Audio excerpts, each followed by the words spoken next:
ఓ పక్కన తెలుగుదేశం, జనసేన, కాంగ్రెస్ వాళ్ళు ట్రోల్సు.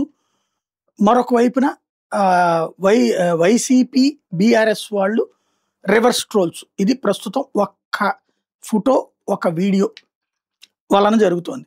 నిన్న యాక్చువల్‌గా బెంగుళూరులో జగన్మోహన్ రెడ్డి అట్లాగే కేటీఆర్ ఓ ప్రోగ్రామ్‌కి అటెండ్ అయ్యారు. అదో స్పోర్ట్స్ ప్రోగ్రామ్ అనమాట. ఇద్దరూ ఒకే వేదికను పంచుకున్నారు. బెంగుళూరులో జరిగినటువంటి సర్ద్ ఈక్వెస్టియర్ లీగ్ అశ్వ క్రీడ ఫైనల్ పోటీలకు వీళ్ళిద్దరూ ముఖ్య అతిథులుగా హాజరయ్యారు. ఇవన్నీ వాళ్ళు కాసేపు మాట్లాడుకున్నారు. దీంతో ఇక సోషల్ మీడియాలో వైరల్ అవుతోంది. ఫస్ట్ వీళ్ళు ఇదిగో ఈ ఇద్దరునే ఆంధ్రాకి వ్యతిరేకము, లేకపోతే ఇట్లాంటి ద్రోహులు అన్నటువంటి. ఇప్పుడు మొన్న రేవంత్ రెడ్డి, చంద్రబాబు కూర్చుంటే అద్భుతంగా ప్రొజెక్ట్ చేశారు 2 తెలుగు రాష్ట్రాల ముఖ్యమంత్రులు అన్నటువంటిది. ఇదివరకు కేసీఆర్, చంద్రబాబు కూర్చున్నప్పుడు ఇద్దరు గొప్పోళ్లే అన్నటువంటిది. ఇద్దరు విడిపోయాక కేసీఆర్ చంద్రబాబుని తిట్టడం బిగించేశాక మళ్ళీ కేసీఆర్ని తిట్టడం బిగించేశారు. మనకి మన నాయకుడి అనుగుణంగా మనం నడుస్తున్నంత వరకు రాజకీయాలు ఎట్లాగే ఉంటాయి.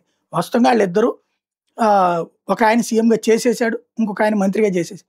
వాళ్ళకేమి పదవికి సంబంధించినటువంటి ఫీలింగ్స్ ఏముండవు. రాజకీయాలు పోనీ వీళ్ళిద్దరు కూర్చుని చేసుకునేది కాదు.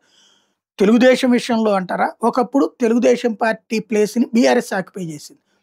మళ్ళీ ఆ ప్లేస్ని ఇప్పుడు కాంగ్రెస్ ఆక్యుపై చేసేందుకు రేవంత్ రెడ్డి వచ్చాక ప్రయత్నిస్తుంటే టీడీపీ క్యాడర్ అటువైపుకి ట్విస్ట్ అవుతోంది. అది అసలు పాయింట్. అప్పుడు మరి బీఆర్ఎస్ ఏం చేయాలి? వాళ్ళనే బతిలాడుకుని ఆపుకోవాలా? వైసీపీ ఓటర్ని తన వైపు టర్న్ చేసుకునే ప్రయత్నం చేస్తుంది. వాస్తవం వైసీపీ ఓటర్ ఆల్రెడీ అక్కడ బీఆర్ఎస్కే ఓటేస్తున్నాడు. వాళ్ళని పోగొట్టకుండా చూసుకునే ప్రయత్నం చేసుకుంటుంది. ఇదో సహజసిద్ధమైన రాజకీయ ప్రక్రియ. కానీ ఇష్టం వచ్చినట్టు రాసుకోవడం, ఇష్టం వచ్చినట్టు మాట్లాడుకోవడం నడుస్తుంది.